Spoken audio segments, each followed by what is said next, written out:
Bagaimana seseorang yang memiliki kekuasaan besar bisa diancam bebas begitu saja dan pelakunya dibiarkan bebas?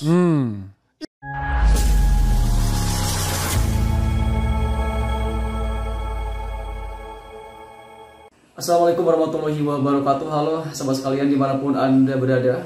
Kali ini ada sebuah penyampaian yang sangat luar biasa berani dari seorang pria dalam podcastnya bersama Refli Harun, yang berani menanggapi pengakuan Prabowo Subianto terkait adanya seorang raja kecil yang berani mengancam kedaulatan Prabowo Subianto. Nah, apakah benar ada raja kecil yang mengancam Prabowo saat ini? Kita simak saja tanggapan dari pria ini dalam podcastnya bersama Refli Harun. Ada juga tiba-tiba dia mengatakan ada orang yang mau melawan dia, raja kecil. Ya, raja kecil. Dan kenapa? Tadi satu itu yang menyangkut dengan katanya diulang-ulang itu ya. Ada yang mau membunuh Prabowo. Menurut saya ini Sri Mulat sebenarnya. Bagaimana seseorang yang memiliki kekuasaan besar bisa diancam bebas begitu saja dan pelakunya dibiarkan bebas? Ini omon-omon. Siapa yang berani ngancam presiden yang berada di lingkar kekuasaan itu? Dan kemudian presiden curhat ke ruang publik, keluarganya curhat, orang-orang dekatnya curhat. Ini menunjukkan ini orang-orang penakut. Penakut. Orang-orang yang tidak memiliki nyali untuk menegakkan kebenaran. Karena ada hipokrasi di dalam watak politik kekuasaan mereka. Tangkap dong. Kalau ada yang coba-coba mengancam presiden. Apalagi menghalangi kebijakan yang dianggap diyakini baik untuk rakyat. Itu satu. Yang kedua, yang selanjutnya bukan kedua. Kita suka tidak suka. Saya harus bicara di sini. Parameter rakyat meyakini dan percaya kepada Prabowo cuma satu. Satu kalimat. Adili Jokowi. Sebelum dia melakukan upaya supremasi penegakan hukum, menjawab rasa keadilan rakyat, dia ngomong apa saja saya anggap 11-12 dengan Jokowi. Mestinya Prabowo malu sama Duterte di Filipina, Donald Trump di Amerika, pemimpin-pemimpin hebat di dunia lain. Mereka tidak punya politik balas budi dengan rejim sebelumnya. Begitulah antik. Mereka menunjukkan kecintaan, keberpihakan kepada rakyat. Tapi hari ini organisasi massa, forum-forum hanya menyediakan mic kepada Prabowo dan rakyat hanya menangkap noise yang seolah-olah suaranya besar. Tetapi hasil yang dirasakan rakyat nol besar, Pak Prabowo. Pagar laut itu nggak ada satu menteri pun yang jelas-jelas terlibat, ditahan, ditangkap. Kenapa?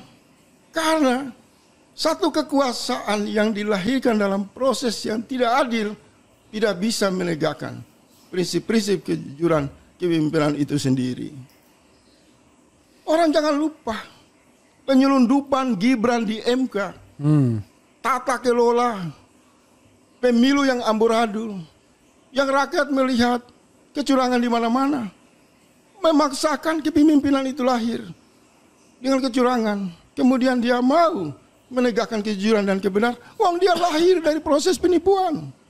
Tetapi rakyat berjiwa besar. Kita semua menerima. Okelah. Mungkin ada siasat Prabowo mengambil kekuasaan dulu dengan cara curang atau membenarkan kecurangan yang dilakukan oleh Jokowi. Tapi kelak dia berkuasa, dia akan menunjukkan bahwa usianya yang menuju 80 tahun dia akan berpihak kepada kecintaan kepada rakyat.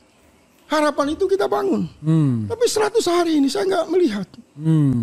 Tidak ada tanda-tanda. Omon-omon. Omon-omon, masih semua omon-omon. Bagaimana mau memperbaiki negara di dalam komposisi kabinet Prabowo itu masih ada yang orang-orang semua sebut ada residivis, ada koruptor di dalamnya. Orang-orang terlibat dalam kejahatan korupsi. Diberikan amanah, diberikan kepercayaan oleh Prabowo. Rakyat sudah teriak. Perkecil itu kabinet kamu. Usir mereka keluar. Rakyat nggak mau uang mereka dipakai untuk pembelanjaan. Menteri-menteri yang sudah banyak terlibat skandal-skandal kejahatan korupsi. Dan mereka membeli lembaga-lembaga. Jadi masalah masih ada. pada meja Prabowo belum sampai ke rakyat. Itu belum bisa dibersihkan. Jadi beginilah. Pada akhirnya kita ini akan terus dipasung.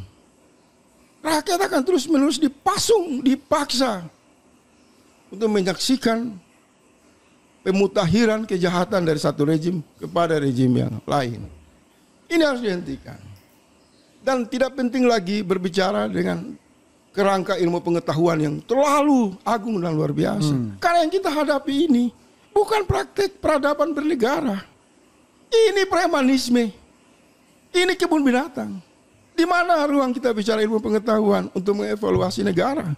Orang-orang yang berkuasa dari masa ke masa, mereka menutup telinga, hati nuraninya hilang. Mereka tidak peduli dengan pikiran-pikiran, suara-suara nurani publik. Artinya, kalau terus situasi ini dipertahankan, saya percaya akan terjadi letupan di mana-mana, kebangkitan rasa solidaritas rakyat untuk melakukan perlawanan yang jauh lebih keras dari rejim sebelumnya. Nah, sebelum situasi mengarah ke sana, saya harus berbicara keras untuk mengingatkan Prabowo Subianto dan kawan-kawan kita di lingkar kekuasaan. Berhenti menunjukkan kemesraan kepada aktor penjahat utama yang selalu 10 tahun jelas-jelas merusak kehidupan rakyat dan negara. Stop! Stop puja-puji Jokowi, Pak Prabowo. Karena setiap ucapan Anda memuji Jokowi sama dengan Anda menambah luka di hati rakyat yang menjadi korban akibat kebijakan-kebijakan jahat Jokowi di masa lalu.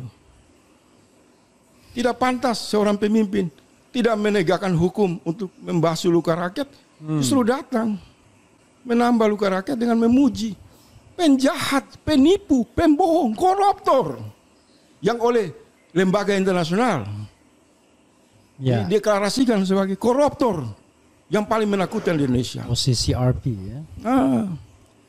Nah, ini situasi 100 hari.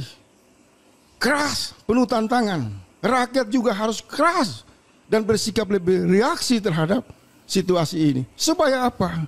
Kita akan lihat pasca 100 hari ini ke depan. Kalau masih ada omon-omon dengan ornamen, simbol-simbol, atribut yang seolah-olah memberi gambaran kekuasaan yang agak militerisme, saya mau mengatakan berhenti, stop.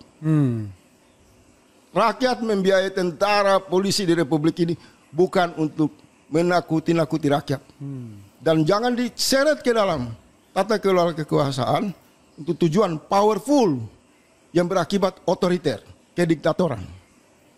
Kita sudah memilih jalan berdemokrasi, dengar jeritan rakyat, berpihak kepada rakyat, dan kekuatan bukan pada tentara, bukan pada polisi, bukan karena mantan jenderal, bukan karena profesor. Kekuatan yang harus dimiliki Prabowo adalah iman dan ilmu pengetahuan. Dua kekuatan itu jangan dibuang. Jadi pribadi yang beriman, bicara dengan tindakan sejalan. Jadi pribadi yang memiliki basic ilmu, punya rasa malu, punya empati, punya rasionalitas dalam mengambil semua keputusan. Kalau dua modal ini dibuang, ya kita lagi-lagi berhadapan dengan bukan tuyul dari gorong-gorong. Ini muncul selokan politik yang jauh berbau busuk dari sebelumnya. Dan tentu kita tidak berharap Prabowo terjebak mengulangi apa yang dilakukan oleh Jokowi. Cara untuk mencegah itu tidak boleh memuja-muji. Harus keras kita kritik. Itulah bentuk kesayangan kita kepada kepala negara, kepada penguasa. Agar mereka tidak terlena. Mereka tidak terlalu jauh berjalan untuk merusak kehidupan orang banyak dan kehidupan mereka sendiri. Saya masih menaruh harapan semoga Haji Prabowo Subianto, saya nggak penting Anda mantan Danjen Kopassus atau Anda Jenderal 4 bintang versi Jokowi, nggak penting lah itu. Tapi saya menghormati Anda, Haji Prabowo Subianto. Ada semangat tauhid pada diri Anda. Mari beri keteladanan. Penghematan anggaran negara diikuti dengan kuda-kuda Anda dijual semua, kasih buat rakyat. Aset-aset Anda dihibahkan kepada rakyat. Separuh saja kekayaan Anda dikorbankan dan dihibahkan kepada rakyat. Sehingga rakyat melihat seluruh ajakan dalam rangka konsolidasi anggaran yang bertujuan penegakan keadilan untuk penghematan, penyelamatan negara itu sungguh-sungguh bukan hanya beban rakyat, tapi presiden, para menteri, para pejabat juga kembali hidup dalam situasi yang sederhana, situasi yang sama menderitanya dengan rakyat, dengan pegawai di level bawah. Kalau itu bisa dilakukan, akan bangkit ini Indonesia, keluar dari drama-drama, teater-teater, politik omong kosong yang dibangun di atas pujian-pujian, pujaan-pujaan omong kosong yang pada akhirnya menjebak kepemimpinan dan merusak kehidupan rakyat banyak. Jadi mohon maaf saja, kenapa saya harus mengambil posisi bicara keras dan akan lebih keras, itulah bentuk konsistensi kita menjaga agar yang dimaksud pemimpin tidak direlakan, dibiarkan menjadi manusia-manusia yang biadab. Tapi mereka menjadi manusia yang hebat, yang memberikan kebanggaan, yang memberi catatan sejarah bagi peradaban bangsa ini. Prabowo masih punya peluang itu. Jangan mau dipuja-puji, jangan mau dijebak. Lembaga survei. Hidupkan nurani dari dalam diri Anda dan buktikan. Dimulai dari hidup yang sederhana, dan ketika Anda mengajak negara, pangkas anggaran, hidup sederhana para pegawai, tentara dan lain-lain, Anda sudah melakukan keteladanan itu. Ya, dari apa yang disampaikan tadi oleh pria ini sangat jelas sekali bahwa memang saat ini kebijakan yang dilakukan oleh Prabowo Subianto masih belum memperlihatkan dukungannya terhadap apa yang dituntutkan oleh rakyat selama ini. Dan bahkan seperti contohnya tragedi munculnya pagar laut, sampai saat ini pun belum ada kebijakan pasti atau ketegasan pasti dari Prabowo untuk menindaklanjuti siapa sebenarnya yang terlibat dalam hal tersebut. Baik, mungkin itu saja yang bisa kita sampaikan dalam video kita kali ini. Semoga ada manfaatnya, dan seperti biasa jangan lupa like, share, dan subscribe channel ini supaya tidak ketinggalan update terbaru yang saya update di channel saya Imran Prasetyo Official. Wassalamualaikum warahmatullahi wabarakatuh.